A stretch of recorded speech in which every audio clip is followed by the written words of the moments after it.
¿Cómo están? Hola Norma, buenas tardes. ¿Cómo andas? ¿Bien? Bien, ¿vos? Bien, por suerte. Bueno, me alegro. Buenas tardes, profes. Hola. Hola, Federico, buenas tardes. Buenas tardes.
Lo tengo allá al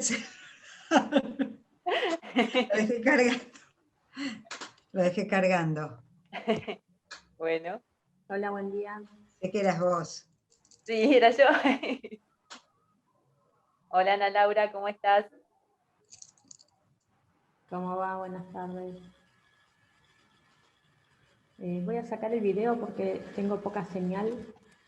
Bueno. Gracias. Bueno.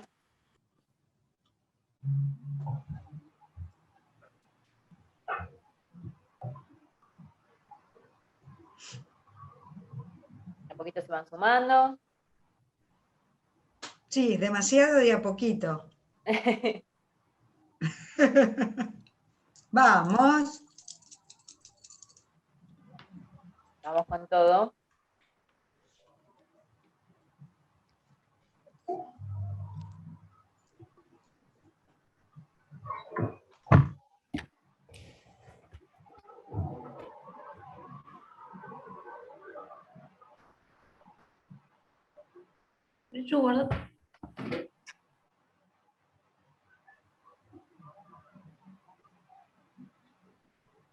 Los que quieren pueden encender la cámara, ¿eh? Hay Deberían muchos. estar las cámaras prendidas, pero Para vernos.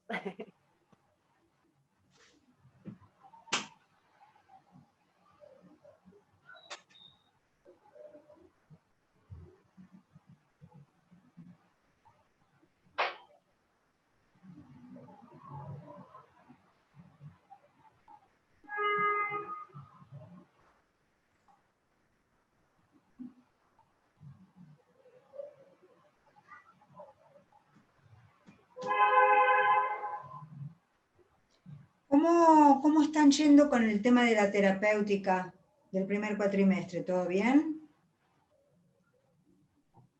En general, ¿cómo les está yendo? Bastante bien, Bueno, dentro de todo. Muchos trabajos prácticos, pero bueno, claro. los vamos haciendo. Son materias con muchos prácticos. Sí.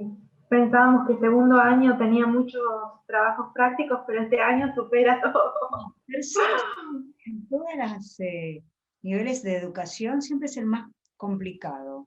Ah, mira, Sí. no lo sabía. Eh, Me estoy dando cuenta ahora con la cosa. materias aparte también. Muchas materias, la verdad que sí. Capaz que el año que viene esté más tranquilo. Un poquito más. Y, ¿no viste? Si no nos quedan muchos finales de este año, por ahí. Claro, claro. Es que son carreras que se han compactado para pasarlas a 4 años y ese es el problema. Claro. La realidad es esa, entonces el contenido tiene que estar. La carga horaria tiene que estar. Entonces es difícil que, primero que se cumpla realmente, ¿no? De alguna manera, y a ver, en distancia es más difícil todavía, pero sí o sí, esa cantidad de horas hay que cumplirlas y bueno, y hay mucho trabajo práctico, mucho trabajo práctico. Y cuando terminen se van a dar cuenta que hay un montón de cosas cuando lo veamos en las prácticas, las diferentes maneras de trabajar de las diferentes instituciones. Por ejemplo, con los chicos que están en las prácticas estuvimos viendo cómo trabajan en el Hospital de Quemados, cómo se está trabajando en el Hospital Subizarreta. Bueno, después vimos también sustentabilidad. Vieron muchas cosas de afuera. Como no se puede hacer las prácticas in situ. Y después, este año, ahora vamos a hacer, por ejemplo, el Hospital Tornú, vamos a hacer pediatría. Entonces, lo ven en vivo y en directo de acuerdo a lo que hacen estos profesionales, ¿no? ¿Cuál es el abordaje? Pero para eso hay que tener bien clara la fisiopatología. Claro. Qué linda que es la parte de las prácticas. Es muy linda. Lástima que la pandemia nos terminó todo. Qué lástima, claro, la presencialidad. Que tienen que hacer así a distancia. Pero bueno, esperemos que el año que viene ya está la mitad de la población vacunada, así que claro, bueno, pero la mitad del país sí, está vacunado, así que capaz para el pero año que viene ya de todas tengamos la suerte de poder hacerlas presenciales. quieren que vayan alumnos. Ah, Solamente hospitales zonales, por ejemplo, en Santo Tomé los alumnos están pudiendo hacer la práctica, en La Rioja también, pero es así. claro, muy reducido. 4 alumnos que van a hacer la parte clínica. Nosotros en este momento tuvimos en un momento 40 y casi 50 alumnos. ¿A dónde los ponemos? Mucho, claro. Si un lugar te dice que sí, que van 2 y el resto no va, no, o no va nadie, o van todos o no va ninguno. Así que así, esto es lo que está pasando en este momento, lamentablemente. Pero yo les digo, más allá de lo que suceda, y justamente que suceda esto de que tengamos otra vez esta situación, que por sus medios ya recibidos con el graduados pueden hacer integrarse a algún equipo de trabajo o ad honorem y bueno, por lo menos hacen la práctica de esa manera. Sí, eso es lo que más nos va a ayudar, es fundamental para mí. O sea, un año de... Obviamente. Sí, la verdad que... Lamentablemente es lo que les tocó. Sí. A ustedes y al resto de los profesionales, no es solamente ustedes. A todos, en todas las instituciones están padeciendo lo mismo, a no ser que tengan hospital. El CEMIC tiene un centro de salud, por ejemplo, la facultad. Tiene el sanatorio CEMIC, entonces no tienen problema. Tampoco tienen tantos alumnos. Nosotros tenemos más alumnos que la UBA. Impresionante la cantidad de gente que hay. Muchos. Entonces, siempre en primer año entraron 600. No. Este año superó a todos, me parece. Sí. Sí, nutrición básica. Lo que pasa es que 8 comisiones. ¿Cuántos tenés en nutrición? En nutrición, 8 comisiones. 8 comisiones. 8 comisiones, Un montón. Una locura. Sí, un montón. Y con la presencialidad, Norma, para la facultad también todavía no se sabe nada. No, ni nosotros, porque todavía no nos dieron ni tampoco nos dijeron que podemos ir una vez por semana. La verdad es que es mejor mantenernos así hasta que haya más seguridad para todos, ¿no es cierto? Una cosa es el que vive cerca, yo puedo ir caminando a la facultad, no tengo problema. O puedo ir con el auto, pero no sé, el tema es, ¿qué voy a ir a sentarme así a mirar el techo? Si no hay nadie, no tiene sentido, es perder tiempo. Claro. Todo el equipo, claro, obviamente, trabajaremos, o por lo menos nos vemos, y ajustaremos algunas cosas. Obviamente que nosotros tenemos todos los equipos remotos para entrar a las computadoras de la facultad, sistemas, CIGEDO y todo, ¿no? Pero bueno, tremendo. Tremendo. Aparte sociabilizar también, ¿no? Pasarla bien, disfrutar el momento, ¿no? Estar con los compañeros de trabajo es importante. Así que 6:10. Vamos. Vamos. Bueno, vamos a compartir pantalla, vamos a ver diabetes hoy. ¿Sí?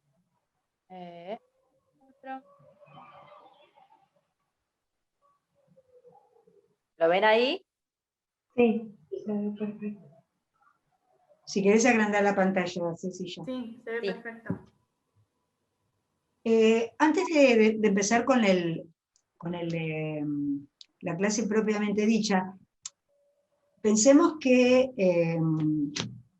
obviamente que lo que les voy a comentar es respecto a este tema, ¿no? Que la diabetes es una enfermedad de lo que se llaman, obviamente, enfermedades crónicas no transmisibles. No sé si no es transmisible. No es transmisible a mi vecino, pero sí es transmisible de padres a hijos, de tíos, de abuelos, entonces hay una transmisión de la enfermedad. Entonces, tómenla como una situación seria que puede padecer un grupo, un paciente, una paciente, y el abordaje de la terapia nutricional es sumamente importante en esta patología, que nunca viene sola, siempre viene asociada a algo más. Es raro que un paciente sea diabético solamente, muy raro, siempre está asociado a algo más, o a la obesidad o a la delgadez, para un lado o para el otro, de acuerdo al tipo de diabetes que tenga. Pero es importante que puedan abordar bien la fisiopatología para poder realizar la terapéutica nutricional, ¿sí? Así que es lo que se ve mucho en la práctica. Así que es importante conocer bien el diagnóstico, con el ojo clínico, además. ¿Vamos? Vamos. Bueno. A ver. Bien. Bueno, es un síndrome, ¿se acuerdan? La definición del síndrome lo vimos en la unidad 1, que se caracteriza por hiperglucemia y alteración en el metabolismo, bueno, de los hidratos de carbono, de las proteínas y de los lípidos, debido a la deficiencia de insulina, ¿sí? Que puede ser de la acción o de la secreción. Y a la vez esta deficiencia puede ser absoluta o relativa, ¿sí? Esto lo vamos a ir viendo de acuerdo al cuadro de cada paciente. Y bueno, en cuanto a la etiología y a la clasificación, ¿sí? Tenemos, por un lado, diabetes tipo 1, que se caracteriza por la destrucción de las células betas del páncreas, puede ser autoinmune. También hay pacientes que pueden tener alguna predisposición genética a condiciones ambientales, como por ejemplo, bueno, alguna infección viral, o bien también por el contacto con alguna sustancia tóxica, que esto también puede predisponerlo, por tener el paciente la predisposición genética, a contraer diabetes tipo 1. ¿Sí? Vamos a parar un minutito. Cuando ustedes escuchan la palabra autoinmune, ¿qué se les representa? ¿Por qué autoinmune? Hola, profe, como que te atacás a vos mismo. El organismo no reconoce... Claro, no reconoce como propio... Y en este caso, ¿qué es lo que no reconocería? Las células beta. Las células beta dejan de ver. ¿Conocen alguna otra enfermedad que podría ser de este tipo de autoinmune? Hipotiroidismo. Hipertiroidismo también, ¿no? Y enfermedades tiroideas, de la Sí, tiroides. es eso, claro. Crohn. ¿Cómo? Crohn. ¿Crohn? Sí, La enfermedad de Crohn. Enfermedad de Crohn, sí, también. Sí. también. Una enfermedad celíaca también. Esclerosis también. Sí, por eso les digo que esto lo van a escuchar muchas veces, es como que el mismo organismo no acepta alguna célula de nuestro cuerpo, entonces lo ataca de la misma manera, o sea, se defiende de esa sustancia que en realidad es adecuada, ¿no? Por eso no lo digan, no lo tomen como algo a la ligera la autoinmunidad, porque se viene todo este tema de la autoinmunidad, de la genómica, de nutrición y alimentación. Perdón, Ceci, dale. No, está bien. Bueno, y en cuanto a la diabetes tipo 1, también la edad puede ser un factor predisponente, generalmente aparece en la infancia, ¿sí? Puede aparecer en los primeros 9 meses, también puede haber un pico entre los 4 y 5 años, y después durante la adolescencia también se puede manifestar, ¿sí? Obviamente, más adelante vamos a ver que necesita el aporte de insulina exógena, ¿sí? Y en la diabetes tipo 2 hay un defecto progresivo en la secreción de insulina, lo que produce la llamada resistencia a la insulina. Y les va a pasar cuando vayan, si van a hacer consultorio, hay muchísima gente, pero también ahora hay adolescentes e incluso niños con niveles altos de insulina. Y bueno, evidentemente por el consumo de todo lo que ya sabemos, ¿no? Del exceso de azúcares y demás, pero también creo que todo esto de la pandemia hizo que la gente por ahí dejara de hacer actividad física, o también con el tema de las clases y demás, los chicos no salen, y ya veníamos con un rango también de bastante vida sedentaria, así que esto como que aumentó mucho más el tema de los niveles sanguíneos de insulina. O sea, lo van a ver y es cada vez más. ¿Y a qué se debería la resistencia a la insulina? ¿Cuál podría ser la causa, por ejemplo?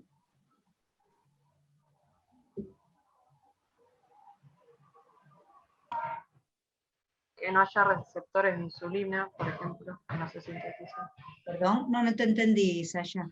Que no haya receptores de insulina.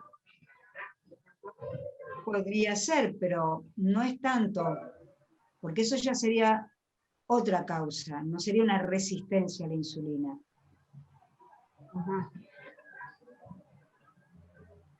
¿Cómo entra la glucosa a la célula? ¿Algún trastorno en los transportadores? No. ¿Y entra? ¿Cómo se llama ese transportador? Con los GLUT4. Los GLUT. ¿Por qué no podría entrar ese GLUT?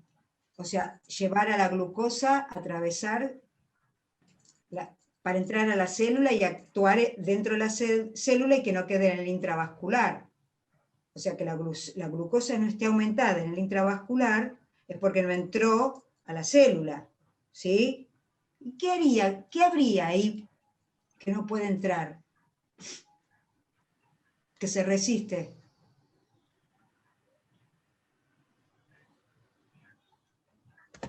La grasa. Si yo tengo acá una célula de grasa, no puedo entrar. Entonces esa es la resistencia a la insulina. Las células grasas no permiten que los transportadores entren con la glucosa. Entonces yo tengo algo que me frena y no me permite entrar a la célula. Y entonces la glucemia aumenta y también aumenta la insulina. Entonces hay insulinoresistencia, como dice ahí, hiperglucemia, y entonces el laboratorio me va a dar alto de insulina también, ¿sí? Porque va a quedar, porque del páncreas salió. Las células beta lo produjeron, el tema es que no fue al lugar donde tiene que ir, ¿se entiende? O sea que no hubo acción porque las células, el adipocito no le permite entrar a la célula, entonces se frena, los transportadores no pueden meter a la glucosa y queda en el intravascular. Y ahí se desencadena todo el proceso.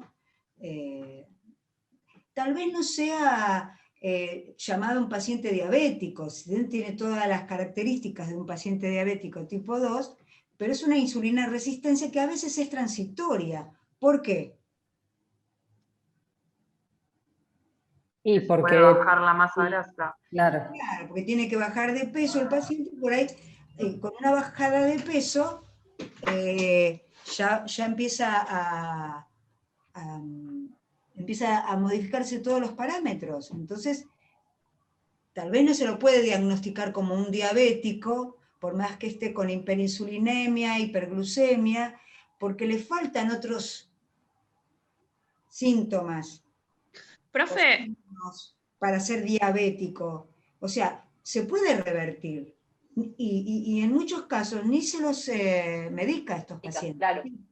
Es que generalmente cuando van al nutricionista es porque el médico le sugiere que antes de medicarlo, con el tratamiento nutricional y la actividad física, van a bajar esos niveles. Eso es lo importante también, para que ya no empiecen a tomar Es medicación. muy importante que lo entiendan desde este lugar, para poder hacer el abordaje nutricional, la terapéutica nutricional. Porque Profe, si es diabético, no es diabético nada, es un paciente que está con obesidad, por eso le decía que siempre viene el combo, con una buena bajada de peso, y como les digo siempre, que la actividad no sea en el comienzo del tratamiento, sino una vez que el paciente pudo bajar un 4 o 5% del peso total, para no generar problemas en las rodillas, en las articulaciones, ¿no es cierto? En los tobillos también. Y a partir de ahí empezar a hacer el control y el tratamiento de actividad física como segundo patrón de nuestros objetivos. Nuestro primer profe, objetivo... Sí. ¿me escucha que le estoy interrumpiendo? Perdón. No, que no me queda claro por qué en realidad no puede entrar la glucosa justamente en el adipocito. ¿Qué es lo que falla ahí? El receptor. ¿Por qué quedaría? O sea, Porque no tiene que entrar al adipocito, el adipocito lo frena, tiene que entrar directamente a la célula, pero no a la célula grasa. Ya de por sí la célula grasa tiene sus sustancias propias, leptina y demás, que andan dando vuelta por el organismo. Pero no tiene que atravesar a la grasa. Atraviesa, obviamente, pero no una cantidad tan importante de grasa. Imagínense una masa importante de grasa en la célula. Esos abdómenes que tienen, digamos, de lo que es la estructura ósea, tienen alrededor de 40 o 50 centímetros. Un abdomen de ese tipo, ¿cómo entra? Sigue circulando, no puede entrar, porque forman paredes, forman frenos. es como más no sé, como un problema más anatómico entonces, que lo que está referido a la insulinoresistencia. No, bueno, en parte de la estructura general del paciente, no es anatómico, no, es el impedimento que produce la grasa del ingreso de la insulina. La acción de la insulina para que entre la glucosa. Exacto. Como una barrera física, podríamos decir así más. Por eso el paciente, a medida que va bajando de peso, disminuye todo lo que tiene que ver con estos parámetros. Y lo mismo pasa con la tensión arterial. El paciente baja de peso y la TA se va normalizando también, porque el corazón no tiene que bombear para tanta célula en el organismo. ¿Se entiende? Entonces, por eso los planes alimentarios son fundamentales. Bueno. Claro. Está bien, ahí entendí un poco más. Bien, y otros tipos también son aquellas que se producen por enfermedades genéticas, por algún defecto en la función celular o en la secreción, inducida también por fármacos, por enfermedades del páncreas exócrino, por endocrinopatías, síndromes genéticos, infecciones y diabetes gestacional, que también vamos a hablar. ¿Sí? Bien, hablemos de la insulina, ahí justo que estábamos comentando. Es anticatabólica y anabólica. Estos conceptos ya los deben recordar, obviamente, de bioquímica de primer año, ¿sí? que facilita el transporte celular. Bien, sobre los hidratos de carbono, ¿cuál es la función anticatabólica de la insulina? Por ejemplo, disminuir el catabolismo y liberar glucosa desde el glucógeno hepático, ¿sí? Por ejemplo. Y en cuanto a la función anabólica, facilita la conversión de glucosa en glucógeno para almacenar en el hígado y en el músculo. Esto Pero sobre la los función principal, ¿cuál es? Hiperglucemiante.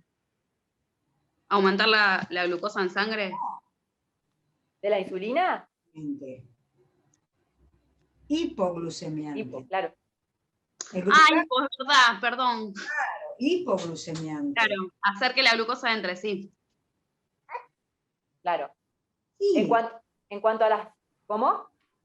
claro, que entre para que no esté en el intravascular, en el compartimiento intravascular, pues si no queda ahí la glucosa. Entonces Claro. es hipoglucemiante. El glucagón es hiperglucemiante. Cuando una Claro. persona tiene un shock, lo primero que le dan es glucagón. Porque siempre se piensa que es un shock de falta de glucosa en el organismo. Lo que se piensa, a ver, el paciente entra en shock al hospital, no van a hacerle análisis rápidamente, se le da glucagón al toque. Entonces, de esa manera, glucagón y glucosa, porque un poco más de glucosa no le va a hacer nada si es al revés, pero en cambio de la otra, si el paciente está sin glucosa, se muere.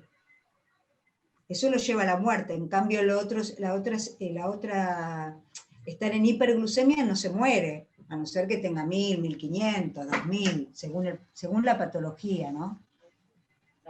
Puede ser. Una diabetes insípida, tienen glucemias de 1000, 1500, 2000, digamos como hasta diría como normal. Imagínense que nos hacemos problema de pasar los 110. Imagínense esos pacientes. Pero si el paciente se cae en shock y llega a una guardia, lo primero que van a hacer es darle glucagón para que no se muera. Porque siempre se piensa en eso. Bien. En cuanto a las proteínas, ¿sí? La función de la insulina inhibe la degradación proteica, y esa sería la función anticatabólica, y estimula la síntesis, ¿sí? Y en cuanto a las grasas, la función anticatabólica es inhibir la lipólisis. Y la función anabólica, facilitar la conversión de piruvato en ácidos grasos libres, estimulando la lipogenia. Un poco de repaso de bioquímica. Y las contrarreguladoras, bueno, tenemos, como decíamos, el glucagón, hormona de crecimiento, cortisol, adrenalina y noradrenalina. Pensaba la relación entre por ahí la diabetes tipo 1, que se da también en la adolescencia, ¿no? Y la hormona de crecimiento, que justamente es en esta época cuando más, quizás la función está más exacerbada. ¿Qué relación podríamos establecer desde ese punto?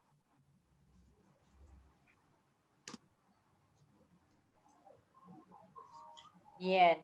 Y bueno, este es un grafiquito bueno, en la diabetes tipo 1 se origina cuando las defensas atacan las células productoras de insulina en el páncreas.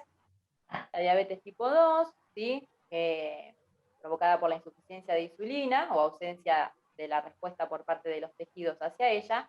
Y la diabetes gestacional, que la vamos a ver ahora en otra filmina, es una alteración del organismo que no permite producir ni utilizar insulina necesaria para el desarrollo embrionario. Ustedes saben que la diabetes tipo 1, por eso se llama BODY, la tipo 1, era exclusiva de los niños, ¿no es cierto? El adulto joven, o de los niños, adolescentes o niños. El niño cuando no crece siempre se sospecha que es diabético tipo 1. Y la diabetes tipo 2 siempre se consideraba al adulto más que adulto. Vieron que dice, sí, los abuelos tienen diabetes y siempre es la diabetes tipo 2. Sin embargo, ahora ya no. Eso hay que... Es un mito, porque ahora diabetes tipo 2 puede tener cualquier persona que está con sobrepeso, como estábamos hablando antes. Tal vez no clasificándolo, porque faltarían otras cuestiones, pero sí estaría dentro de lo que es ese tipo de hiperglucemia, ¿no? Claro. O sea que todo esto se fue modificando con el tiempo, se reclasifica de alguna manera. Cuando uno lo ve al paciente en el consultorio, en el hospital, es un combo. El paciente solito no es que tiene solita una patología, tiene varias situaciones que lo llevan a varias patologías. Ujú. Bien, dentro de la diabetes tipo 1, bueno, manifestaciones clínicas, ¿sí? Las 4P, poliuria, polidipsia, polifagia, pérdida de peso, estos son los criterios para establecer el diagnóstico. Después vamos a trabajar sobre esto, ¿sí? Van a hacer un trabajito en grupos. Bueno, hiperglucemia, deshidratación, alteración hidroelectrolítica y cetoacidosis. Estas serían las manifestaciones clínicas.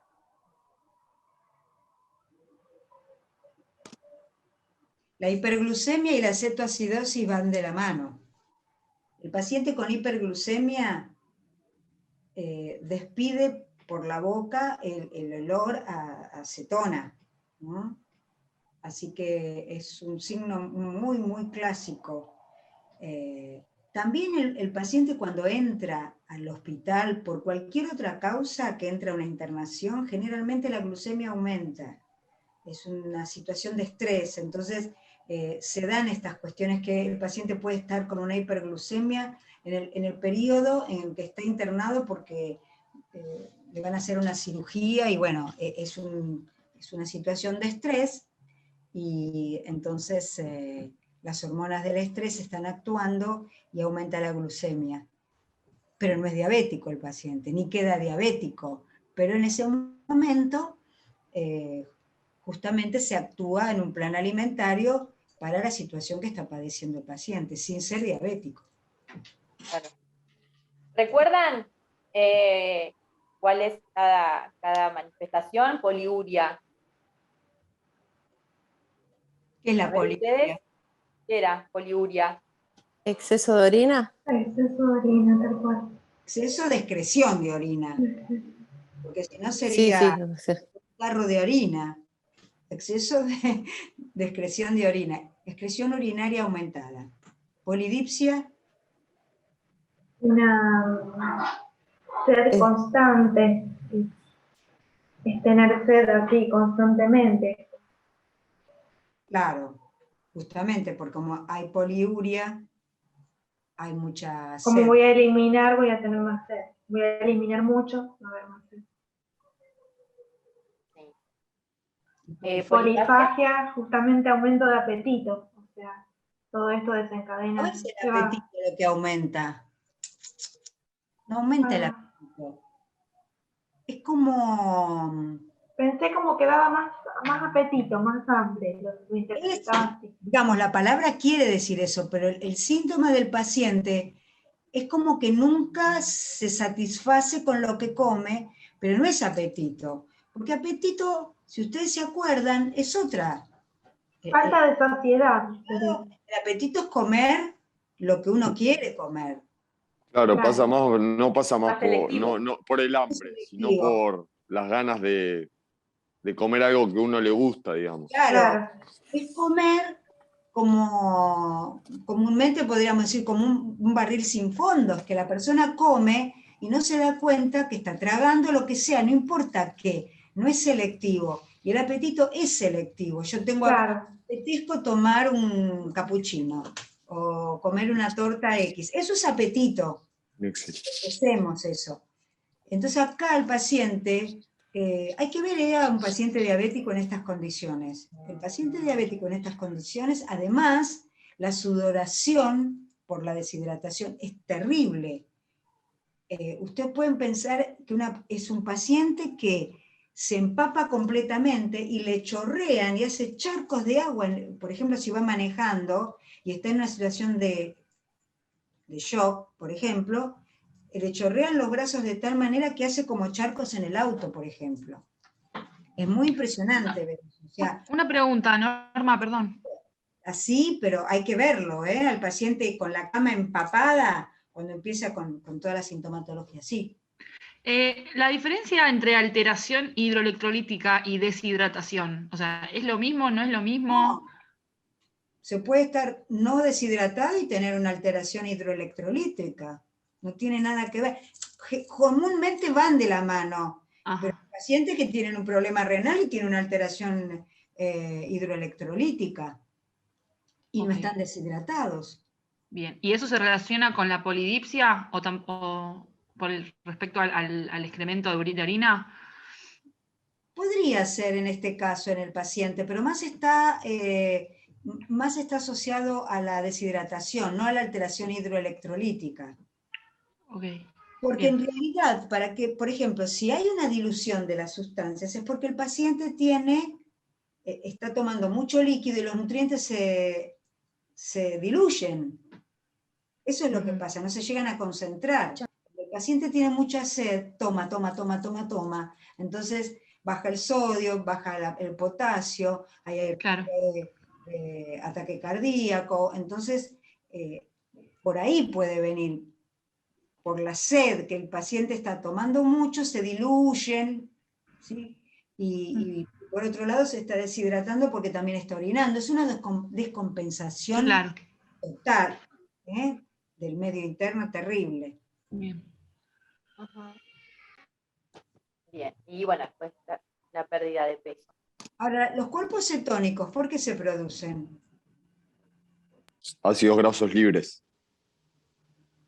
Pero no solamente. Porque ácidos grasos libres tenemos. Yo puedo tener ácidos grasos libres. No, por una disminución de la ingesta de hidratos de carbono, de glucosa, de azúcar, ¿no? De glucosa. Esa es una. ¿Y la otra? Exceso de acetilcoenzima A. No. Sí, un ayuno Prolongado. Prolongado, claro. No, y justamente hay un ayuno. ¿Y qué pasa? Y al no ingerir glucosa, digamos, hay que generar los cuerpos cetónicos para proveer al cerebro. No. El organismo tiene otro sistema de defensa cuando no entra la glucosa. ¿Cuál es?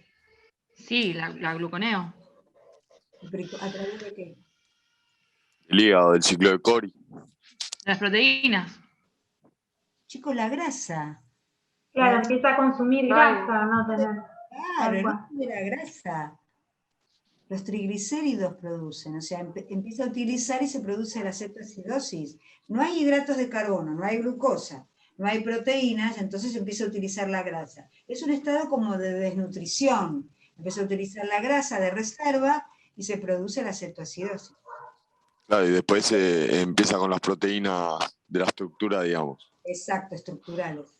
Exacto. Y ahí, bueno, se produce una desnutrición peor de la que... Sí, en realidad no lo consideramos como una desnutrición en este tipo de pacientes, ¿no? Claro, sí, obvio. Y está la célula en depresión. Todas estas cuestiones que están acá son lo que antes les decíamos, que los tienen que tener bien claro por qué se produce. Porque si ustedes dicen, tiene cetoacidosis, bueno, porque está utilizando las proteínas, no, está utilizando la grasa del organismo para energía. Entonces hay que evitarlo eso. Eso hay que evitarlo porque los cuerpos cetónicos atraviesan la barrera hematoencefálica. ¿Y qué pueden producir? Son tóxicos, claro. Claro, entonces eso hay que evitarlo, hay que cortar la cetoacidosis. No nos quedamos, tiene cetoacidosis, no. El paciente tiene que tener la glucemia en valores para ser utilizada como energía, no que esté en el intravascular. Tiene que estar en el intracelular, obviamente. Bueno. Toma, una consulta. ¿Puede ser que igual esto se produzca cuando hay baja insulina en realidad? O sea, la cetoacidosis es difícil en un paciente con una insulina normal. Puede ser, sí, puede ser. Puede ser también. Puede ser Pero, profe, la causa en sí sería que el paciente no puede usar esa glucosa que tiene. O sea, el cuerpo lee como que no tiene glucosa, porque no puede entrar a la célula. Claro. Por distintos motivos. Chicos, estos son casos ya extremos, estas manifestaciones. No es que claro, es un paciente diabético. A tu marido en tu casa y está con poliuria, polidipsia, polifagia, pérdida de peso, en 3 minutos te das cuenta y lo tenés que llevar al hospital. O sea, esto no es un proceso largo, es un proceso agudo. Esto es una situación aguda de un paciente. Este paciente, para tener todo esto, porque ya con la poliuria y la polidipsia, ya ahí se detecta, no tenés que esperar a que llegue todo esto. Esto le pasa al paciente todo el resto cuando no hace el plan alimentario y no está bien medicado.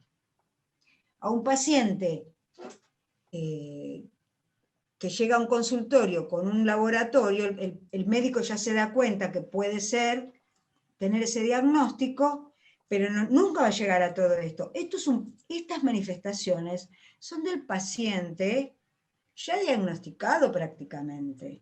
Es el tipo que nunca se cuidó, que hace lo que quiere, o las mujeres también, que hace lo que quiere, entonces llegan a estos extremos, porque si no, es totalmente controlable.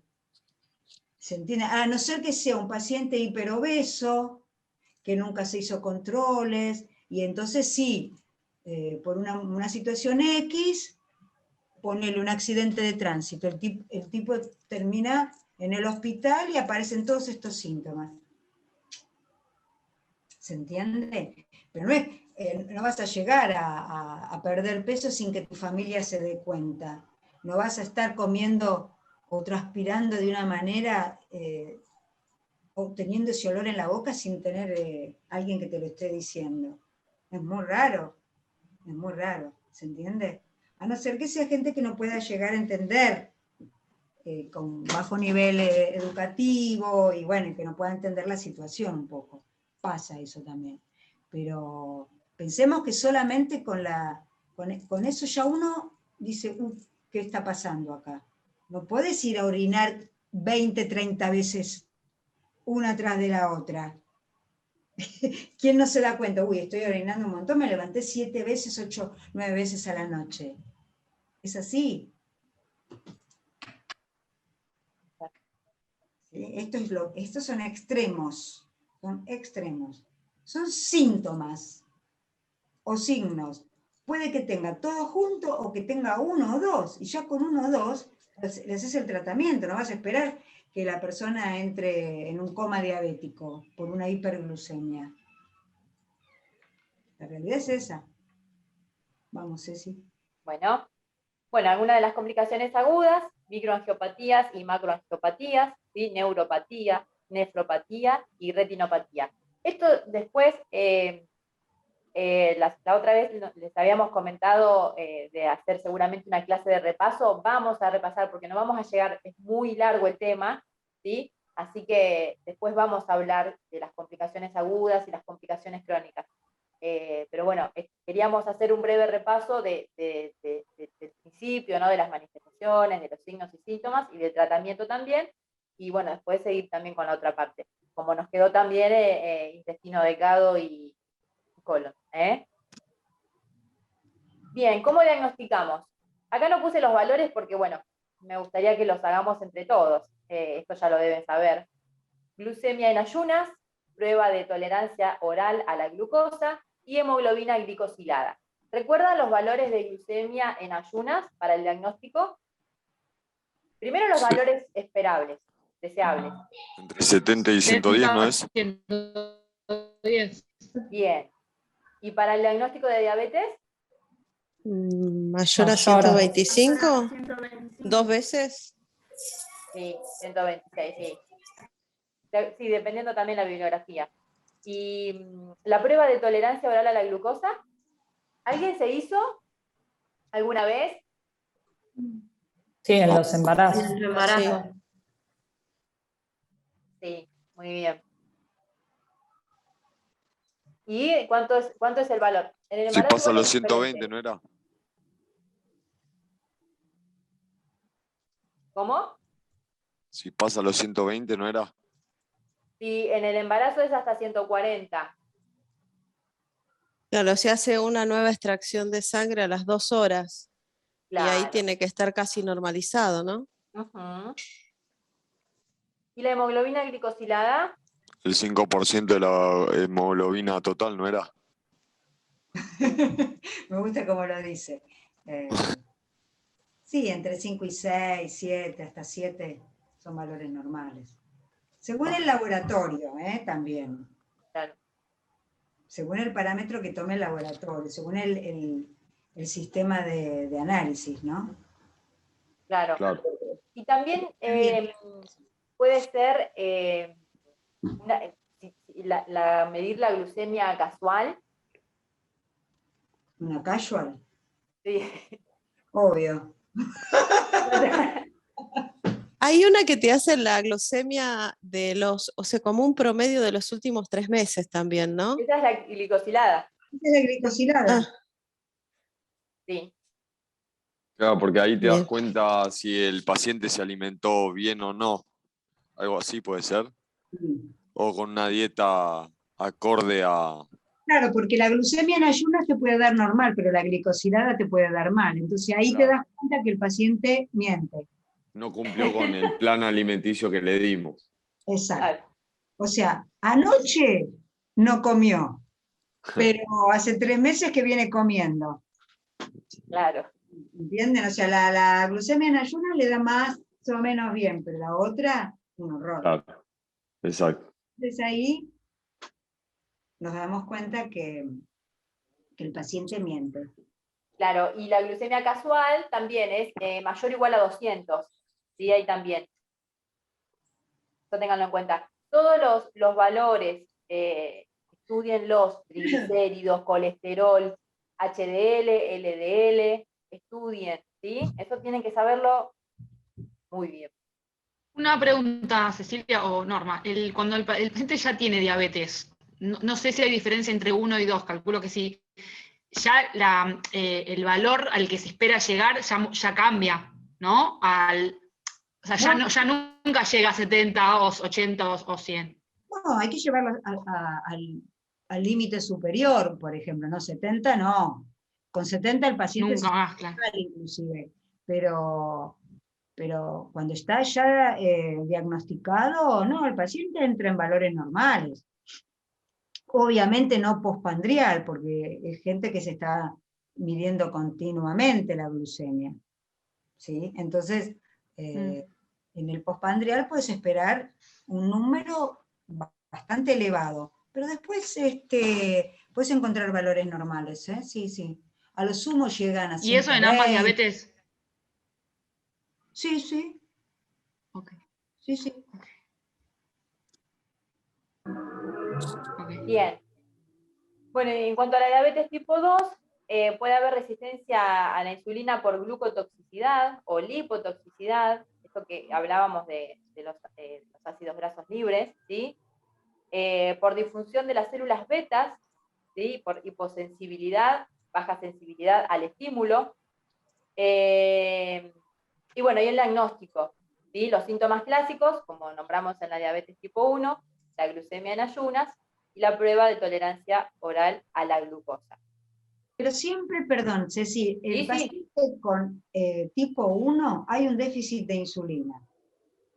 El paciente tipo 1 es que generalmente es gente joven o niños, vas a encontrar al paciente sin producción de insulina, por eso es una insulina dependiente. En cambio, el diabético tipo 2, no.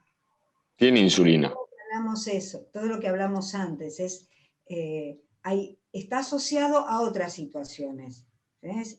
Por eso solamente se dan hipoglucemiantes al paciente tipo 2, Puede ser que sea un insulino requirente, puede ser, pero es raro, ¿no? Aunque ahora se está tratando de que el paciente no llegue a límites, entonces se les dan unos toques de insulina, pero eso que les quede bien claro, o sea, el paciente tipo 2 es hipoglucemiante el tratamiento. Claro. Cuando está diagnosticado. Ahora, si hay una hiperglucemia, primero se trata con la dieta. Y Norma, ¿cuál sería, por ejemplo, el valor de insulina para establecer el diagnóstico de diabetes tipo 1? Que vos decías de la baja producción. Cero. Cero directamente. No hay insulina, no tienen insulina.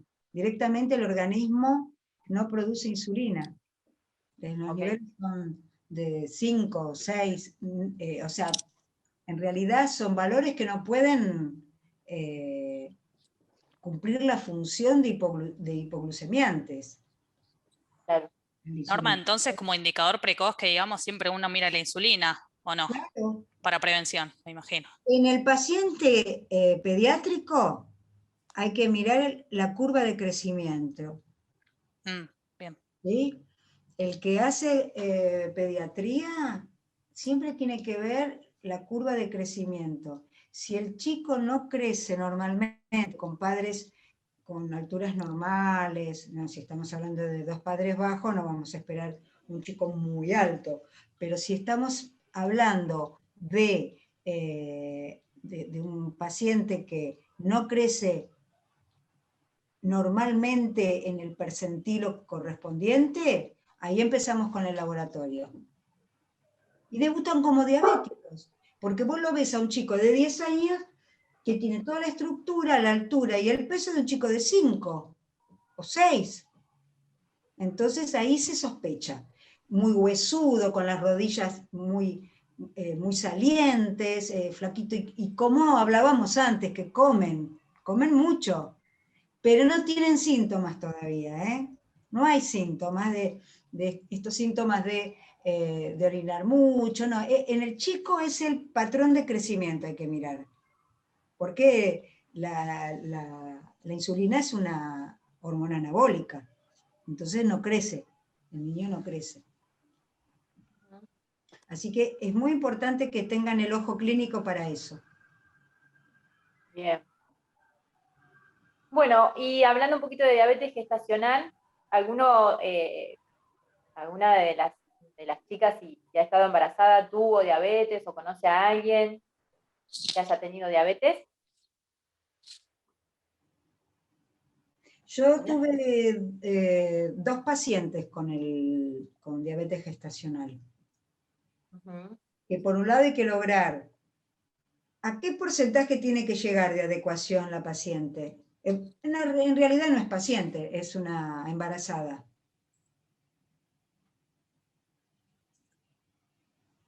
¿No se acuerdan? En las tablas que utilizamos para determinar el peso de la paciente embarazada. 12 kilos aprox. Kilos, pero el porcentaje de adecuación, cuando cruzás 12 kilos sí es normal el peso. Claro, porque si es obesa son 6. Exacto. Estoy hablando de porcentaje de adecuación. En la paciente, ¿cuál sería en las tablas que vos cruzás la talla con el peso? ¿A qué porcentaje tiene que llegar? 120 en la segunda parte del embarazo, y en la primera creo que era 110, si no me equivoco. No, 120. 120 es el porcentaje de adecuación al que tiene que llegar la mujer gestante. Pero a veces empiezan con más de 120%. Claro. Hay que trabajar mucho eso con la paciente diabética, porque hay que mantenerle el peso, los nutrientes para la formación del feto. Es un trabajo muy difícil. Yo tuve una embarazada, en los 2 embarazos tuvo lo mismo, y otra embarazada que ahora tuvo su beba y todo normal, y ella está volviendo a su peso. Igual llegamos bien. No pasó los 120. ¿Y tienen predisposición a luego contraer diabetes tipo 2? ¿O no, o eso no está, digamos? No necesariamente, porque después se han normalizado los parámetros. Claro. No necesariamente. Sobre todo una de ellas, que fue la primera, que tuvo los 2 embarazos, volvió a la normalidad sin ningún problema. Claro. Ahora, Giselle, que se está volviendo a su peso y demás, todavía no vimos esa parte. Okay. Bueno, acá un poquito lo que decíamos, ¿no? De las complicaciones, el aumento de la presión sanguínea, la preeclampsia, y la probabilidad de diabetes tipo 2, pero bueno, esto es relativo a cada paciente. Y bueno, para el bebé, el nacimiento prematuro y con malformaciones, en realidad, y macrosomía con exceso de peso, síndrome de insuficiencia respiratoria, muerte fetal, hipoglucemias y convulsiones, y obesidad y diabetes tipo 2 en la adultez, ¿sí? Con más del 60% de probabilidad. Bueno, y estos son los factores de riesgo, ¿sí? Que esto también lo tienen que saber y tener en cuenta para establecer, en el caso de que el paciente no vaya con el diagnóstico, ¿sí? Un índice de masa corporal mayor a 25, que la genética, la obesidad, la hipertensión, dislipemia, antecedentes de diabetes gestacional, sedentarismo y tabaquismo. Bien. Bueno, acá vamos a hablar un poco del tratamiento, ¿sí? De la diabetes. Este cuadro está, para que lo tengan después, igual vamos a subir el archivo, así que, ¿no? Sí, se puede subir. Bien. Hay que pedir que lo suban, no lo podemos subir nosotros. No. Bueno, y acá hablamos del tratamiento, ¿sí? Acá con insulinas, ¿sí? La insulina se mide en unidades. En nuestro país, antes había de 40 y de 80, ahora también hay de 100, la que se recomienda más para evitar complicaciones en las medidas es la de 100, ¿sí? Lo que hay que tener en cuenta obviamente es el volumen. Y la velocidad de acción, en realidad lo que hace referencia es la acción que tenga la sustancia, y va a enlentecer, o bien, como los análogos, van a modificar la estructura de la molécula de insulina. ¿Sí? Bueno, y acá tenemos cuáles son, la rápida o cristalina, que también se la llama, cuándo comienza, cuándo es el pico máximo. Está bueno que lo tengan en cuenta para el final, para cuando estudien, la intermedia y la prolongada. ¿Sí? Cuando el paciente aprende sobre la enfermedad, hacen uso y abuso de la insulina también. O sea, comen, no tanto con los hipoglucemiantes, pero sí con la insulina. Sobre todo los que son más adultos. Los chicos no tanto, porque están los padres que están detrás de la situación, pero en algunos casos los pacientes toman a la insulina como, si no consideran que es una enfermedad que hay que tener cuidado, que es serio. ¿Por qué? Por todas las complicaciones que antes les dijo Ceci, las nefropatías, las retinopatías, la claudicación intermitente, ¿no es cierto? El paciente empieza a sufrir mucho todo lo que tiene que ver con no poder caminar, todo lo que tiene que ver con la circulación. Entonces, y ahí ya no tiene nada que ver el peso, porque el paciente no puede estar en su peso y bueno, es una cuestión de no adherencia al tratamiento. Bueno, lo importante que es también la educación nutricional en este caso, y el poder hablarles y explicarles de la enfermedad y los riesgos, porque por ahí cuando llegan al consultorio lo toman como muy a la ligera. Entonces, y también está bueno la colaboración de la familia, ¿no? Que también estén involucrados. Y esto también es un aprendizaje para ustedes, esto que dice Cecilia, cuando el paciente viene al consultorio y que tome seriamente, eso no quiere decir que uno tiene que estar a cara de perro con el paciente, pero sí decirle las cosas como son y cuáles son los riesgos de una enfermedad, cuando en realidad todos se lavaron las manos y lo dejan en manos del nutricionista. Todo pasa por la alimentación, como muchas enfermedades. En muchas enfermedades dependen de es responsabilidad del nutricionista. Por eso, cuando uno decide estudiar esta carrera, tiene que hacerlo desde el lugar, hablamos de lo saludable, pero desde el lugar de la enfermedad, de cómo podemos ayudar para todas estas patologías, como esta, o por el paciente renal, por ejemplo, también, que es un paciente muy complicado, que estos también terminan siendo pacientes renales, ¿no? La gran mayoría, incluso van a trasplante algunos. Entonces, ser muy serio y cauteloso en el tratamiento con el paciente, más allá de la empatía que se pueda formar en el momento del encuentro con el paciente y la familia, pero hay que ser muy, muy estricto en este tipo de pacientes, con este tipo de pacientes. Bueno, y el tratamiento convencional, generalmente, obviamente esto es dependiendo de cada paciente, ¿sí? Pero generalmente es 2 NPH y una rápida, dependiendo generalmente los niveles de glucemia, ¿no? El tratamiento intensivo también, ¿sí? Pueden ser 3 dosis o más diarias, y dependiendo también, como les decía, de las glucemias. Rápida preingesta, por ejemplo, más NPH presena. Y ahora de lo que vamos a ver es de los hipoglucemiantes, como decía Norma, que es el tratamiento también para el diabético tipo 2. Bueno, también quería hablarles de la bomba de insulina, después les voy a... Perdón. De la bomba de insulina que intenta reproducir la liberación de insulina en el organismo sano, ¿sí? Y también lo que podemos trabajar desde consultorio es el recuento de hidratos de carbono, también de trabajar con esto para el paciente, enseñarle, ¿no? Cómo puede contar, por ejemplo, la ingesta de hidratos de carbono para tener el aporte necesario y que no eleve los niveles de glucemia. Bien, y por último, los hipoglucemiantes orales, ¿sí? Tenemos los insulinos secretadores, como las sulfonilureas, los insulinos sensibilizadores, como las biguanidas, que es la más conocida, por ahí, bueno, seguramente metformina, ¿sí? Que tiene varios efectos sobre la secreción de glucosa, como por ejemplo, disminuir los niveles de triglicéridos y aumentar la captación del músculo, por parte del músculo de glucosa.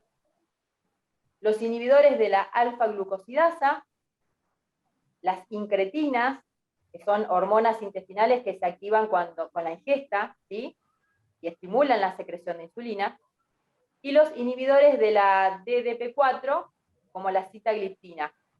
Bueno, mi abuelo es diabético y el nombre es, de la sitagliptina, por ejemplo, el que toma mi abuelo es Januvia. Bueno, y una de esas funciones es reducir los niveles de hemoglobina glicosilada, claro, del inhibidor de la DDP4. El tema es que muchos de estas, de los que actúan a nivel intestinal, generalmente son muy incómodas para los pacientes, porque tienen diarreas, sí, retorcijones, entonces no son muy cómodas. Hay que ir cambiándoles la dosis o cambiándoles la droga. Claro, y también si el médico se las prescribe antes o después de las comidas, eso también se ve mucho por ahí en la consulta. Normalmente se da antes de la comida. Claro.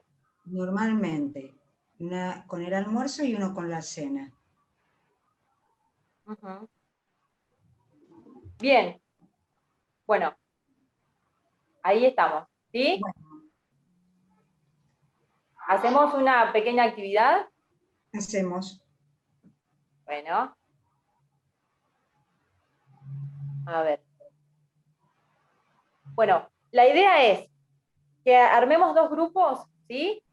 Y un grupo lo que va a hacer es, bueno, a partir del trabajo de anamnesis, del trabajo número 1, lo que nosotras queríamos plantearles es, por un lado, si el paciente ya viene con el diagnóstico, ¿sí? Ustedes en la anamnesis, por ejemplo, qué características tendrían en cuenta para elaborarla, ¿sí?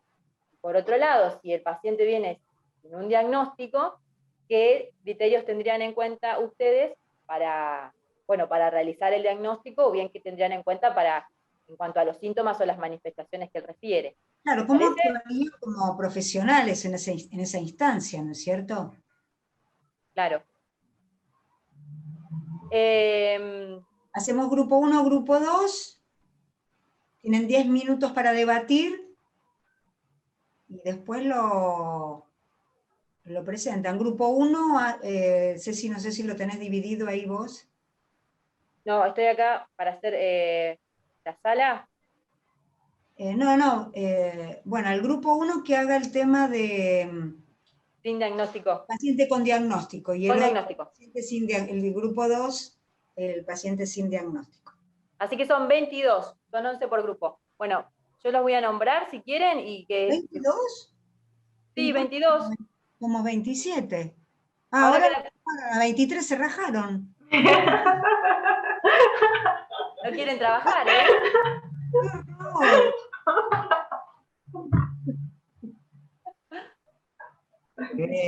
¿Quieren que los nombres? De repente bajaron. No sé quiénes no están ahora, porque yo tengo memoria.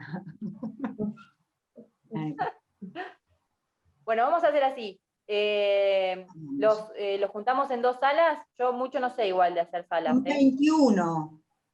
Sí, 2 salas son. Bueno. A ver. Así que serían 10 y 11.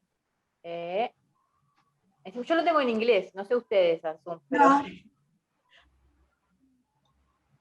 A ver. Open a room. Ahí. Bueno, ahí está. Voy a designar el primer grupo a la sala 1. Ahí va. Les está llegando la invitación, por ejemplo, Ana Laura, Cecilia.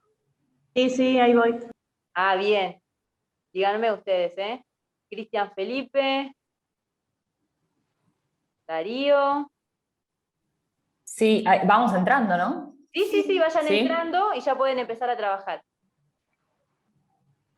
Tijera. Bien, ahí son. Creo que ahí está, ¿no? Quedaron 11, sí, porque las otras 2 somos nosotras. Bien. Y ahora para hacer otra sala, ¿cómo hago? A ver. Zoom 1, Cecilia 0. Yo no puedo porque no estoy como... Te pongo si querés como anfitriona. No, pero acá ves sección grupos, acá. Sí. Y bueno, room 1, y ahora haces room 2. Sí. A ver. Así. No, pero yo quiero otro. Disculpa, los que quedamos parecemos participantes 15, o sea, todo el resto de los participantes se fue a la otra sala. Claro. ¿No? Claro, así. podemos trabajar acá. Si no trabajamos acá, si se te complica eso. Sí, no hay problema. Bueno. No sé, como a ustedes les parezca. Sí, no tenemos problema. Buenísimo. Entonces a nosotros, ya que estamos con ustedes, a nosotros nos tocó paciente con diagnóstico. Sí. O sea, el paciente viene con el análisis y nosotros ya sabemos que tiene diabetes. ¿Sí? Al 1 le habíamos dicho, pero no importa. No importa. O es paciente sin diagnóstico, el que vos nos digas. El caso de ustedes, que es el grupo 2, era el paciente sin diagnóstico. El paciente viene a nutrición y ustedes se dan cuenta en el laboratorio, con el laboratorio.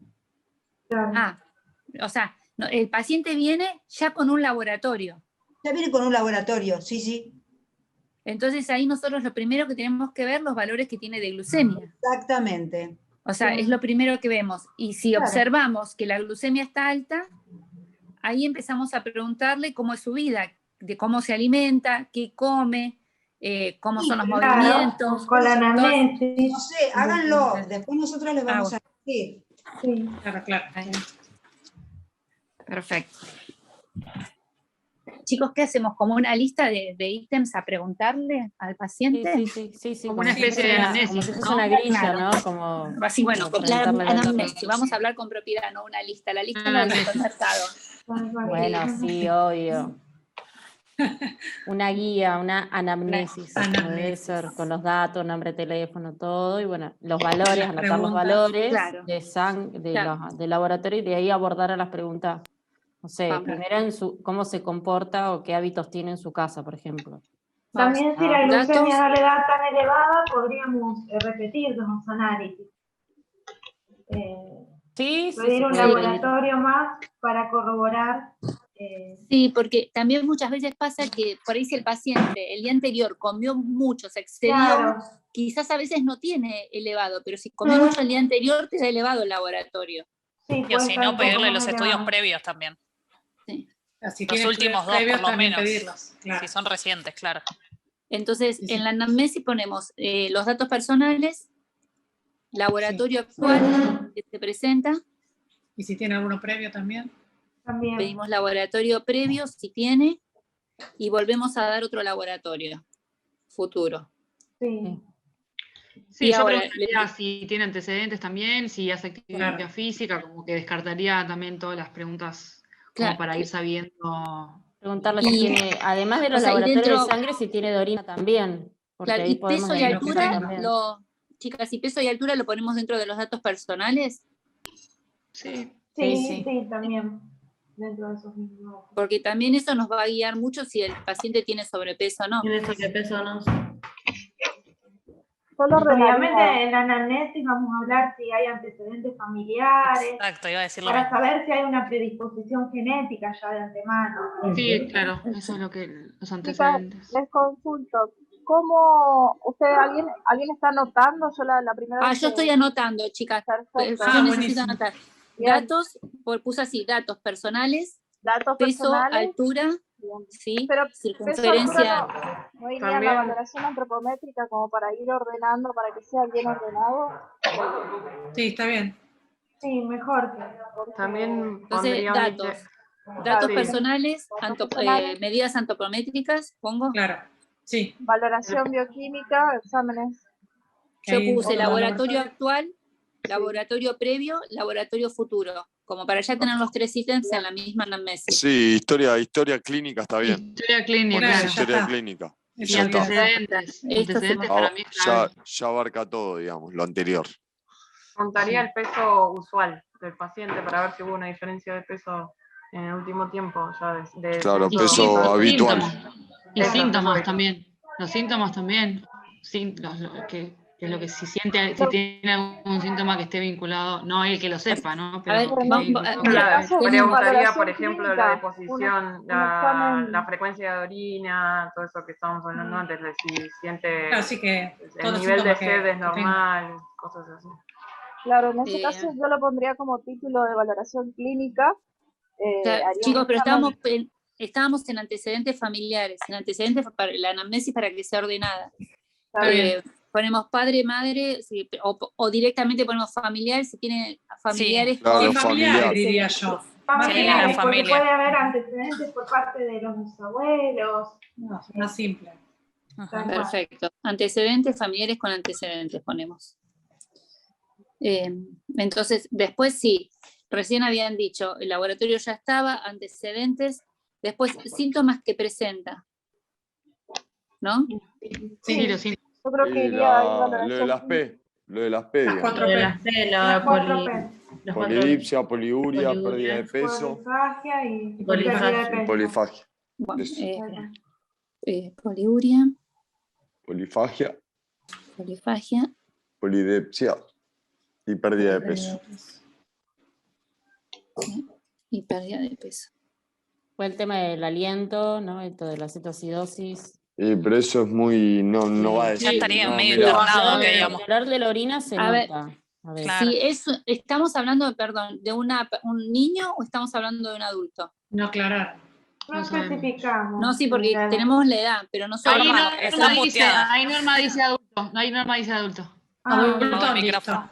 No me escucharon, pero me vieron la boca, ¿no? Sí, Porque sí, yo te vi la boca, sí, sí.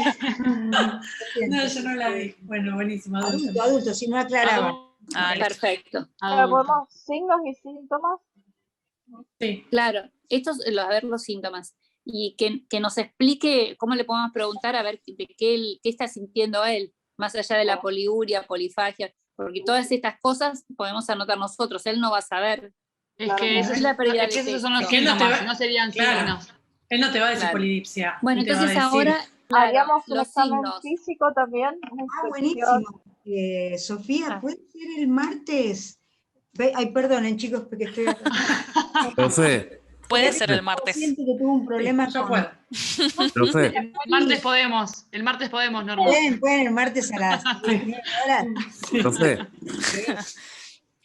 Profe, yo soy Federico. Dijiste lo de la cetosis. Acuérdense que no es un paciente que está en el hospital, que vino al consultorio. Está bien, algo que es de rutina, no es nada que viene ya derivado, está bien. Muy mal, Así que no, olvídense de ese... Esa parte. Sí. Después, por ejemplo, si tiene debilidad, entumecimiento en los dedos y esas cosas, también esos son síntomas claros. A ver. Y lo que puede ser que les pase, neuropatía. que comente que le está pasando eso, a veces vienen con la esposa o con el esposo y dice, sí, yo noto que le cuesta tal o cual cosa. Sí, que tiene problema de la visión también. Normales, está en las últimas, ustedes están viendo y reconociendo una situación determinada. Claro. Eso lo pondría como una valoración clínica, como una infección ocular y todo eso. Claro. O como problemas los en la signos visión. que presenta. Podría ser. Síntomas, claro. Como de visión. Yo ya escuché las cosas que decían. En estado general. Te del reíste, te paciente. divertiste mucho entonces. De todo lo que decimos, te divertiste un montón. No, está bien, todo lo que hablan está bien, me gusta cómo lo encaran y demás, pero bueno. Sí, obvio.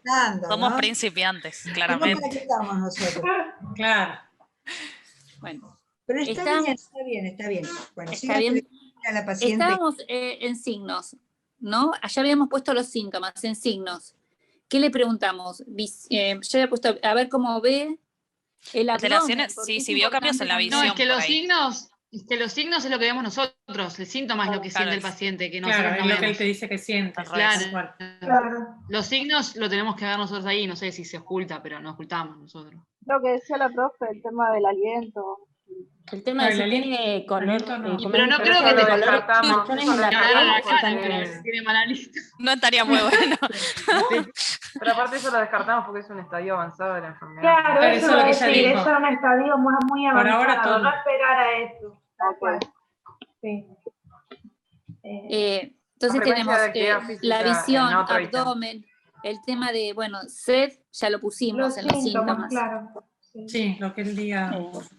O ella. ¿Qué más le podemos preguntar? O ver, o registrar. La actividad física. Dale. Actividad física y un recordatorio de las 24 horas de la alimentación como para ver, tener un... Eso, y una cada idea. cuánto come. Por ejemplo, cada cuánto come, si picotea. Tal cual, la No sé, frecuencia de comida. La ocupación y sus horarios. También. También va a estar relacionado con la frecuencia de alimentos. Esto, el Alimentación. descanso. Y también le preguntaría si tiene alguna otra enfermedad ya declarada, tipo alguna autoinmune, no sé, hipotiroidismo, hipertiroidismo. Pero eso no entra en la historia clínica. Saluda, Norma. No sé quién Claro. saluda, Norma. Acá, Yo no la veo. eso tendría que estar con antecedentes familiares, acá arriba. O sea, A ver, las horas de sueño. alguna ¿Eso otra tiene que ver? patología. Claro, sus comorbilidad. Para mí sí, el descanso. El tiene que descanso, tal cual. Sí, eso Sí. le podemos preguntar. Acá, no sé si esta parte sería signos, sino en preguntas pusimos visión, actividad física, alimentación, descanso. ¿Qué tipo de alimentos consume? Sí. ¿Cómo, Norma? Disculpa. No, digo que para mí que Lucas no está de acuerdo. ¿Por qué? Está abrumado que estamos todas gritando, me parece. No, es que no quiero, estoy escuchando todo para no nos Meter un bocadillo. pisamos. Claro. Para meter un bocadillo. ¿Qué opinas, Lucas? No, Profe. por ahora, por lo que vienen diciendo, estoy de acuerdo, la verdad. Actividad física, bueno, una alimentación, que venga con la historia clínica, ¿no? Es que normalmente el paciente no te va a venir con la historia clínica, te va a venir con el laboratorio, el sobrecito. O sea, y uno después tiene que indagar y anotar todo lo que le ha pasado durante su vida.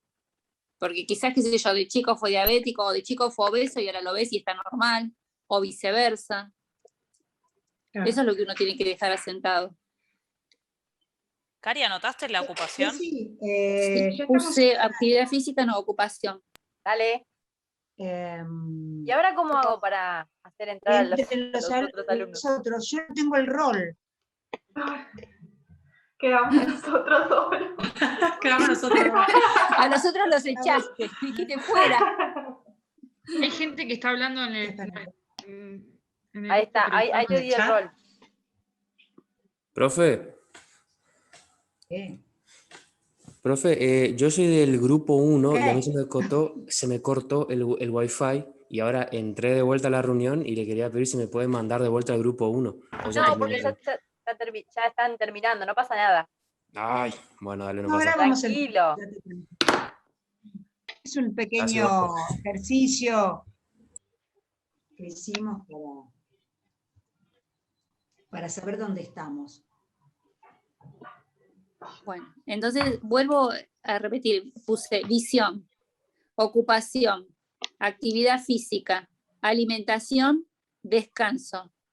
En alimentación aclaramos algo más como comida frecuente. De las comidas. La frecuencia. 24 horas. ¿Están los chicos un cuestionario de frecuencia de ingesta de alimentos? Me parece que no por la cantidad de participantes. Hay que ir el consumo y el registro diario. Ah, y una cosa también, por familiar diabético, lo digo, por el tema de las pérdidas de dentadura. No sé cómo lo podríamos preguntar eso, pero... No, piezas dentales.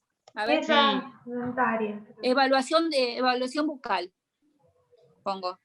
Sí, al menos, bueno, yo tengo un familiar que por la diabetes perdió todas las dentaduras. Porque evaluación dentaria me Eso parece no que no lo se dice, relacionaba. que se dice evaluación bucal, ¿no?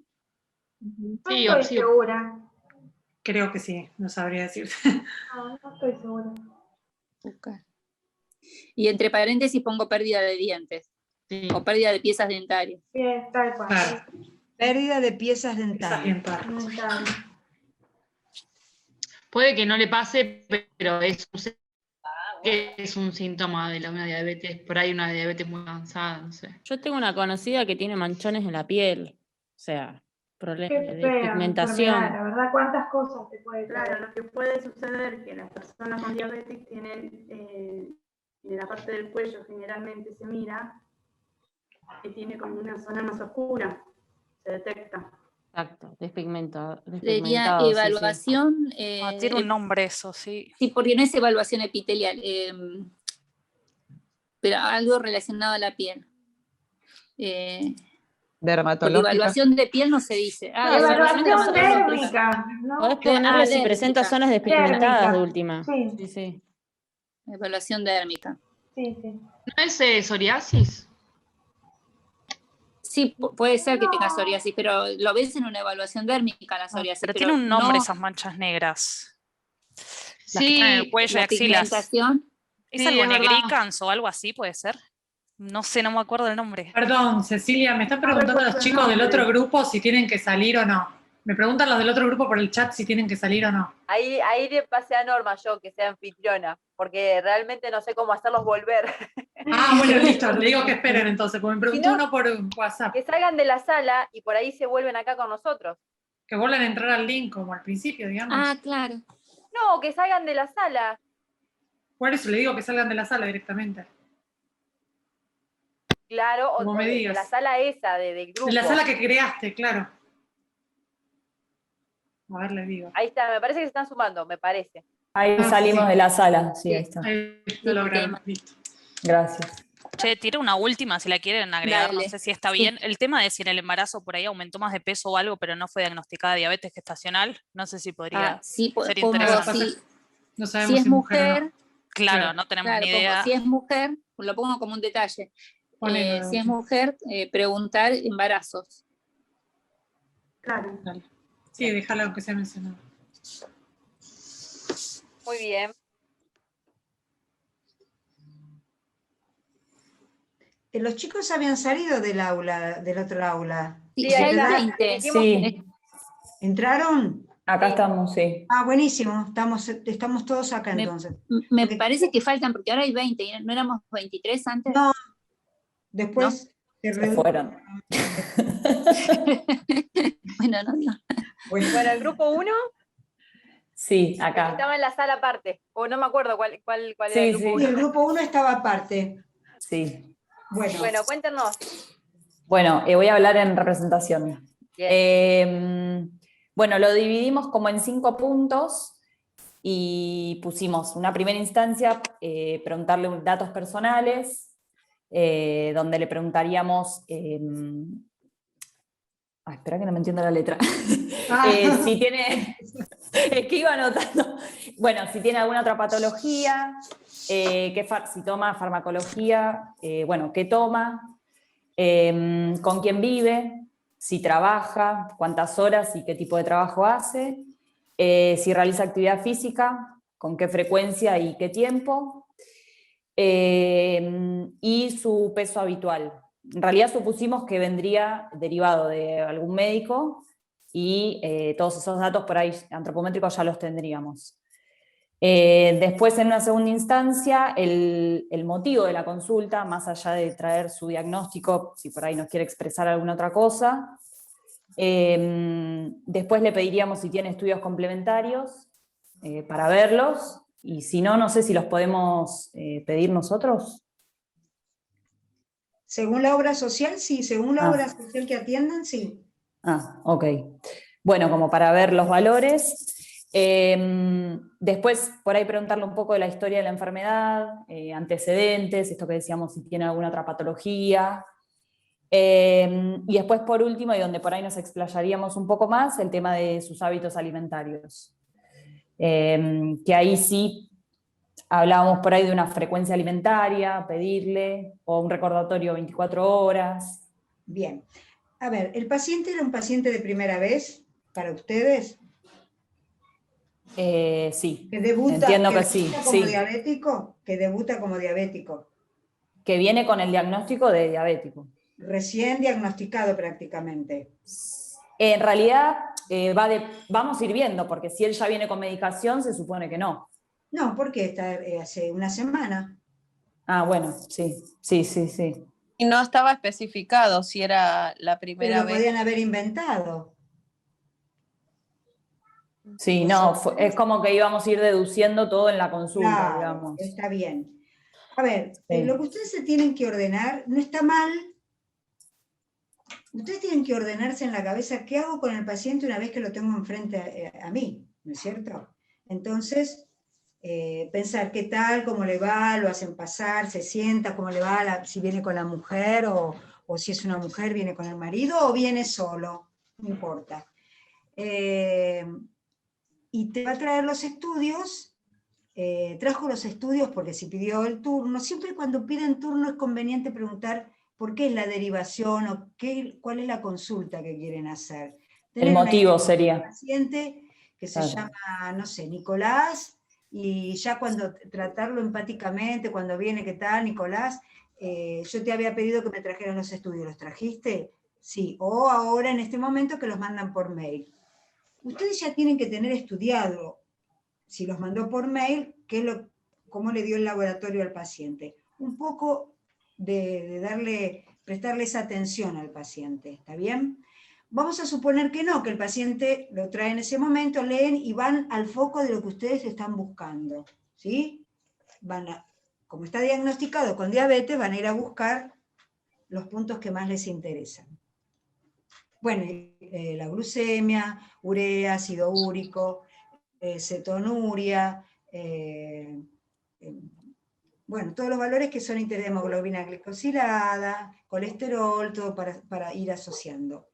Lo primero que hay que hacer con el paciente es, si arman la ficha, mira, te voy a tomar un par de datos, fecha de nacimiento, peso actual, que lo pueden hacer ahora o después, Y si ustedes ya tienen el diagnóstico de diabetes, les conviene trabajar ya la educación alimentaria ahí con el paciente. Entonces, lo que decías vos, Agustina, de hacer una frecuencia, hay que hacerla ahí. Está muy bien. Vos, por ejemplo, ¿cuántas veces por semana comés carne? ¿Cuántas veces por semana comés tal o cual alimento? Entonces, rápido, no tienen tiempo no es un trabajo práctico que ustedes lo tienen que resolver en 2 horas. Tienen por ahí, no sé, 20 minutos, 30 minutos. Entonces tienen que, rápido. Entonces, de lo que es harinas, ¿cómo es tu vida con las harinas? ¿Qué comes a la mañana? ¿Qué comes al mediodía? De esa forma ustedes van armando el mapa del paciente. Y ahí, cuando el paciente les va diciendo, ustedes ya en la cabeza tienen que tener una distintas estrategias para darle. Claro, exactamente, diferentes estrategias. Entonces, lo primero que le van a decir, mirá, Nicolás, yo estoy registrando toda tu situación. Vos no te vas a ir ahora con un plan alimentario. Yo tengo que estudiarlo. Hoy a la tarde yo lo preparo y te lo mando por mail. Le pedís el mail, le piden el mail y se lo envían. Si no tiene mail, le piden de un amigo, de quien sea. Sí, yo lo que le comentaba a los chicos, que me parecía importante preguntarle quién hace las compras, quién cocina, como para esa evaluación que vos decías. Eso está bien, porque ¿eso está también bien? Ah. Vos le podés decir también... Pues me dice, como todos los días afuera, en la oficina. Bueno, claro. No es lo mismo que alguien que está en la casa que puede cocinar. Por supuesto, nada que ver. Entonces todas esas cosas sí van porque eso es parte de tu plan alimentario que le vas a mandar al paciente. Va a depender de eso. Yo, por ejemplo, hoy a la mañana yo tengo un paciente que es constructor, ¿no? Y él come todos los mediodías fuera de la casa, todos los mediodías, entonces, menos sábado y domingo. Entonces va a las obras y bueno, entonces fue buscando, no es diabético ni nada por el estilo, es un obsesivo Come del el asado peso. de obra todos los días, debe tener el colesterol elevado. Come el asado de obra todos los días. No, porque yo lo atiendo hace mucho y no por sobrepeso ni obesidad. Puede tener un kilo el colesterol, no hablé de sobrepeso. Es puro músculo. ¡Apa! Bueno. No es que vos te crees, ¿eh? Es un paciente. Con los muslitos, ¿viste? Mejor que no vienen acá, porque ¿viste? Te dicen, y me vas a tomar acá, no tomas nada. Bueno, entonces les conviene en ese sentido trabajar, como decías vos, Agustina, con los horarios del paciente. Eso es fundamental. A qué hora te levantás, a qué hora desayunás, a qué hora almorzás, y ahí hacen, si es necesaria, las colaciones. Generalmente con el paciente diabético hay que manejar colaciones, ¿sí?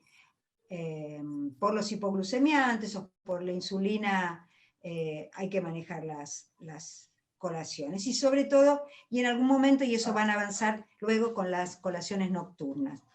Pero está bien, pero acuérdense que siempre hay que abordarlo desde otro espacio al paciente, porque si vamos a avasallarlos con tanta pregunta, es muy invasivo. Entonces es fundamental lo que yo les dije, esto de a qué hora te levantás, cuál es tu trabajo, a qué hora desayunás, a qué hora almorzás, y esos son los ajustes que van a hacer. Porque por ahí el paciente te dice, yo no desayuno. Sabés todo lo que tenés para hacer ahí, ¿no? Claro. Ahí empieza la educación alimentaria. Bueno, entonces y tampoco le puedo decir todo de una, es como que se va a ir trabajando, ¿no? Lo acomodás y le decís, mira, 4 comidas tenés que hacer. Claro. ¿Sí? Porque tu patología lo requiere. No te preocupes, de a poco, ni mañana ni pasado, de a poquito, pero yo no puedo tomar nada, vomito. Un pedacito de queso, media fruta, 2 cucharas de yogur. Nadie les dice que tienen que comer un desayuno continental. No. Tranquilo, algo. ¿Sí? No se puede salir con el estómago vacío a la calle a trabajar y menos un paciente diabético. Entonces eso es lo primero. Y en base a eso, a qué trabaja, dónde trabaja y las horas de trabajo que tiene, armamos el plan alimentario. Con una grilla con los horarios.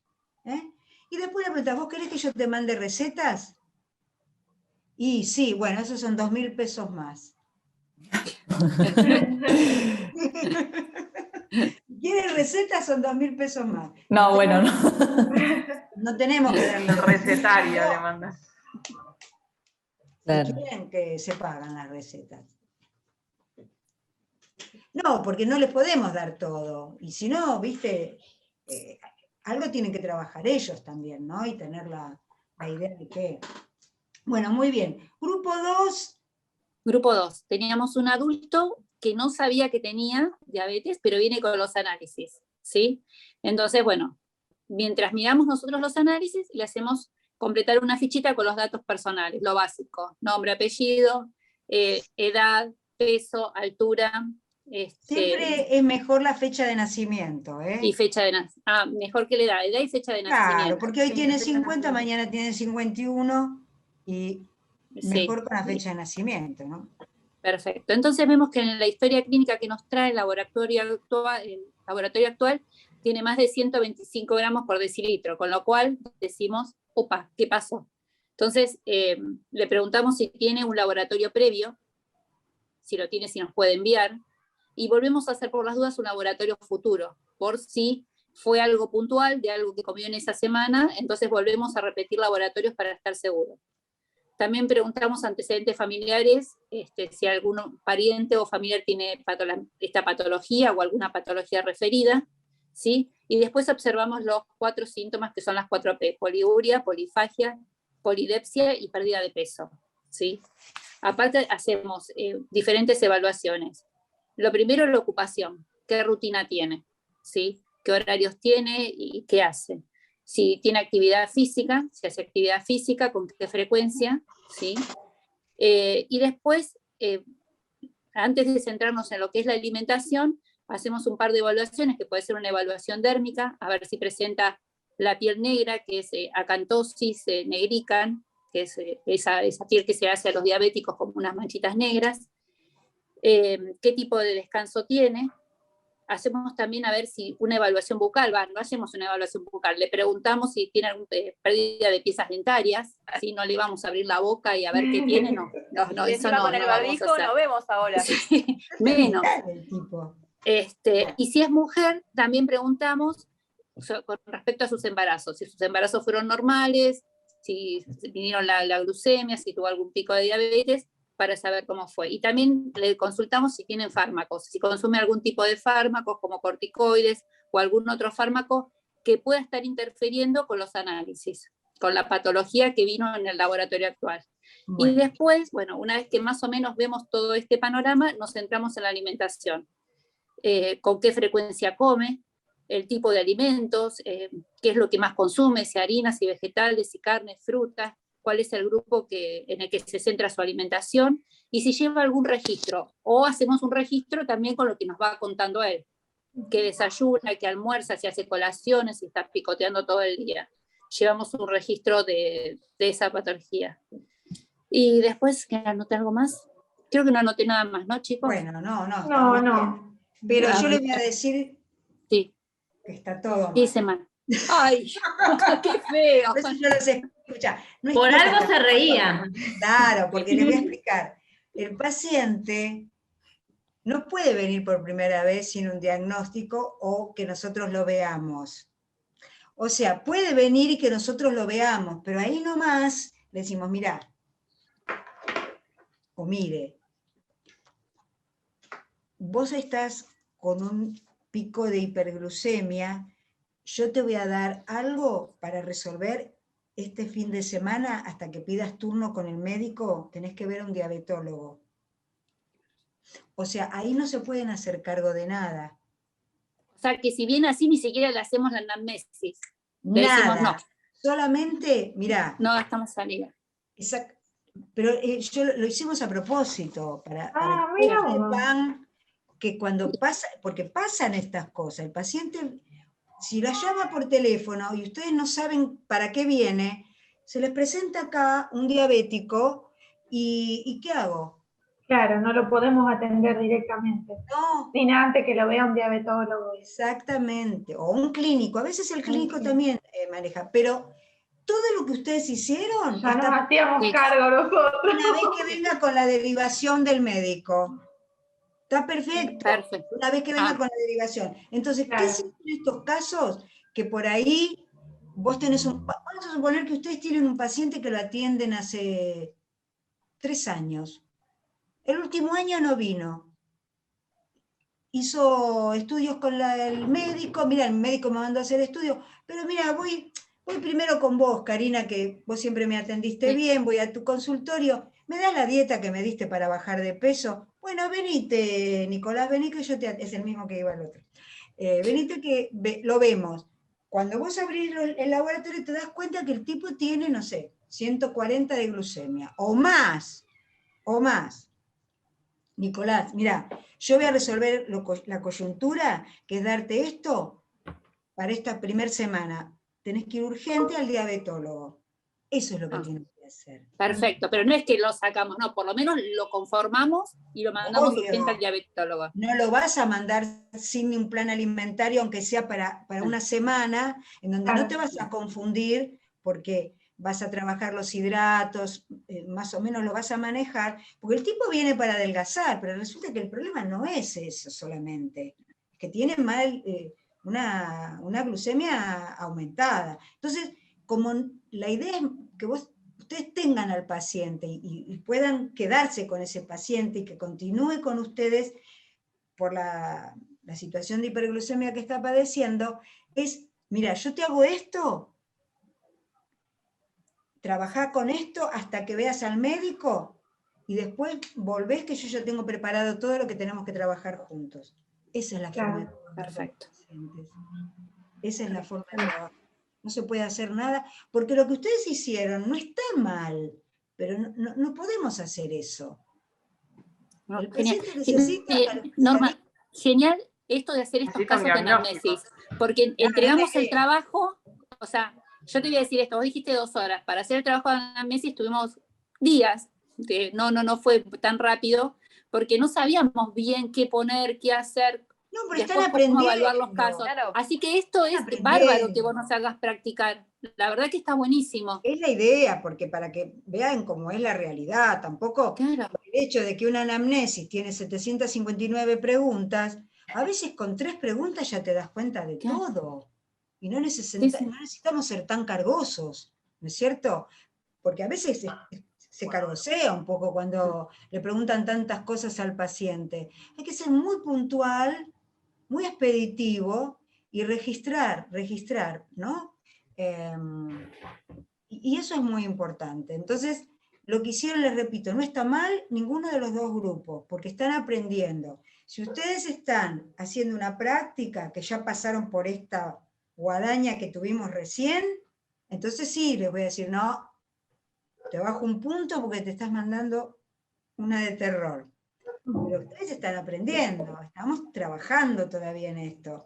O sea, el espíritu que ustedes tienen que tener es cuando ya tienen el diagnóstico, y aunque tengan ese laboratorio ahí, decir, mira, yo hago la coyuntura, esto, ad hoc, hago esto ahora, pero anda a ver a un diabetólogo. Ay, yo no sabía, Nicolás, que estabas con esta situación, así que pedí urgente. Ahora, si el tipo te llama por teléfono, y te lo dice por teléfono, no, primero anda a ver al diabetólogo y después me venís a ver a mí.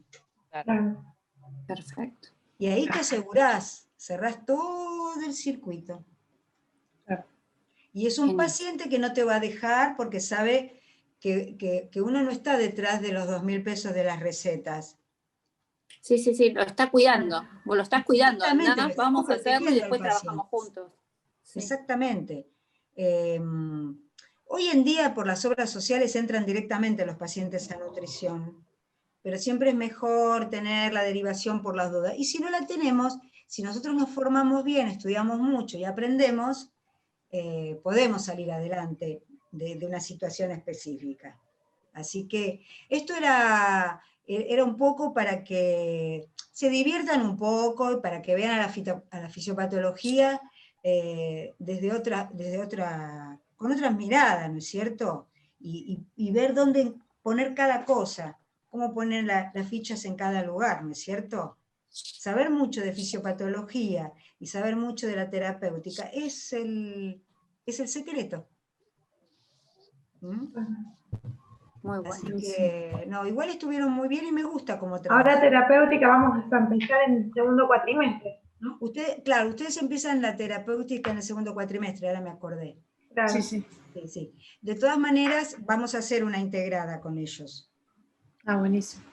Cuando ustedes empiecen a avanzar en la terapéutica de las patologías intestinales, hacemos una integrada. Con Natalia y Rubén, los profesores. Sí, de valoración. De valoración. Claro, están en valoración. Sí. Con ellos que van a ver las otras dos materias, técnica y terapéutica.